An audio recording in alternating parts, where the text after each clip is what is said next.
Expectations. It's one of the worst things you can have in the world of sports. Sports fans, whenever they do get it nowadays, there's no nuance to actually having it. It's either you reach the level we expect you to be, or you're just not worth it.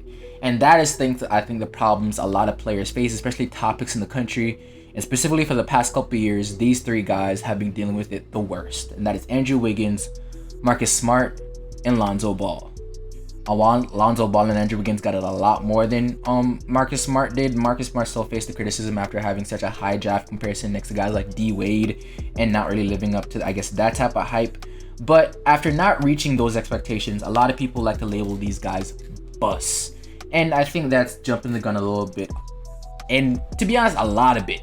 As of right now, with Marcus Smart being a defensive player of the year and a multiple time all defensive guy, Andrew Wiggins not being an all-star starter, the second best player on a finals team, and with Lonzo Ball turning his career completely around, becoming one of the best shooters in the NBA and one of the best defenders in the league, being extremely useful in this league, being very capable players in the NBA, I don't think you can really label them as busts. So we're going to talk about the meaning of the word bust, why it's a problem for a lot of players in this league, and how we can fix our view of these things to help not only grade these players a little bit more, but keep our expectations down so that this doesn't have to happen all the damn time.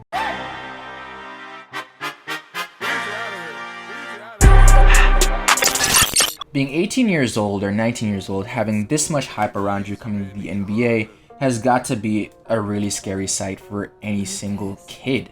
You come into a league full of grown men, and even though you're extremely talented, all the expectations on your shoulder to perform and be that guy for any single franchise, and if you don't actually live up to those expectations, people scrutinize you to no end, has to be weighing on a lot of people's mind after they get that call. Now, people do this without having any context or using any context of not only the fit of where people do go, the development staff of the team, specifically the situation guys are in, and to be honest, not thinking every single player is going to be that guy. If every single number one or top 3 pick has the potential to be that guy, then there will be nobody special in the NBA. There would be a lot more parity in this league, and every single year the championship would be tossed up. Everybody being that guy or having the potential to be that guy takes away the special and validity of guys like a LeBron James, like a Kobe Bryant, like a Steph Curry. If everybody can come in and be that guy in this league, then those guys wouldn't be that special. It takes a lot to become those players. And simply to put it, when a guy can come in the league and either be an all-star, win a Defensive Player of the Year award, or be an all-defensive player like Lonzo Ball was earlier this season before the injury, I never think you can call those guys a bust. Andrew Wiggins, in the first part of his NBA career, got drafted to the Minnesota Timberwolves and had all the expectations of the world on his shoulders.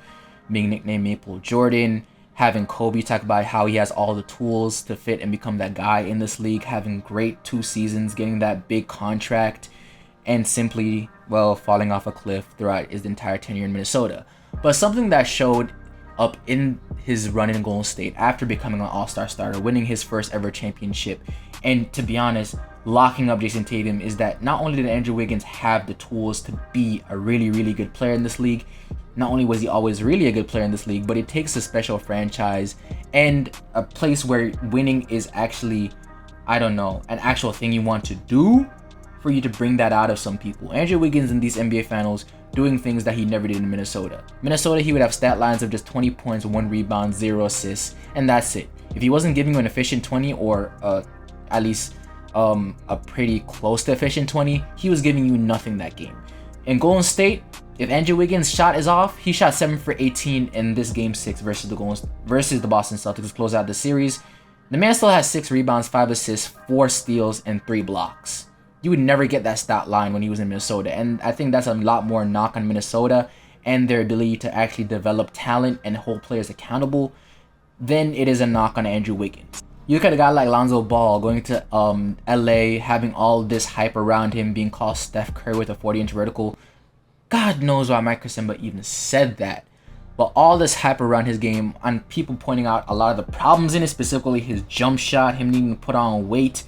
And to be honest, being in LA with all these bright lights, only have 1 season being a full-time point guard in the NBA, tells you a lot of the shitty hand he was dealt after just 1 full season and playing pretty underwhelmingly, but still showing a lot of flashes of what he could be. Lonzo Ball got the ball taken out of his hands very early in just his 2nd season with the appearance of LeBron James in LA, and even then, with the ball taken out of his hands, he still kind of improved as a shooter to help that team even in that season. And he locked in on the defensive end and showed a lot of promise on that end and developed even better there. And even then, while being moved from LA, a lot of teams even gave up on him, and then going to New Orleans on a team like Stan Van Gundy, where he took the ball out of Lonzo's hands again, and now Lonzo had to play off ball, still developed his shot, became the best spot-up shooter that team had, and became one of the best quick passers, making quick reads for that team, and again, becoming an even better defender. He continued to develop his game and become an amazing player in this game. And now, being on the Chicago Bulls, still not having the ball in his hands, but still becoming one of the best spot-up shooters in the game, still being one of the best quick-touch passers in the game, and again, being, I think, a top 10 perimeter defender in this game. The continued improvement in Lonzo Ball's game and how well he's been playing throughout his NBA career is very telling to the player he is, and I think he definitely lived up to that second pick in the NBA draft, and he's nowhere near a bust. You look at Marcus Smart being compared to Dwayne Wade coming in this league and having the shoulders of carrying this Boston Celtics franchise before Jaylen Brown or Jason Tatum got here, and I guess not living up to the hype, but developing as a defender in this league, showing a lot of grit throughout his entire NBA career, improving year after year, not only as a passer to become a better point guard for this roster, while Boston came up short of an NBA championship this season, winning Defensive Player of the Year, being a multiple-time All-Defensive player in this league. Playing the exact role this team needs him to play, becoming a better passer and handling this game as well as he could. Marcus Smart has proven just why he was taken with that top pick, because he had all the talent to understand what his teams need from him, developing the part of his game that best suits the NBA, and becoming that great player that deserved that top pick that got him here in this league. So to label guys busting the NBA because they simply didn't live up to the hype that you put around them in your own head, or to just because they took a little bit of time to develop in a league where they come in as 19-year-olds in a league full of grown men, is absolutely baffling to me in every single way, and it's very, very bad for these players' development. And I really hope that this is a wake-up call to a lot of people that you can't just give up on guys that early. Andrew Wiggins was the second best player in a final series, was an all-star starter this year after a lot of people gave up on him. Lonzo Ball is one of the best impact players in this game, and a lot of teams would fight to have him on their team. Marcus Smart has now become a Defensive Player of the Year, is almost a lock to be on an all-defensive team every single season he's in this league. There's a lot of things that make these guys just as great and worth the picks they were taken with.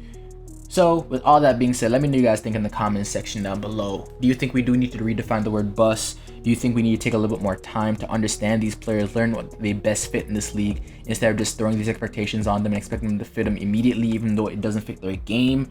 Let me know what you guys think below. With that being said, this is FLB. That's my time, and I'm out.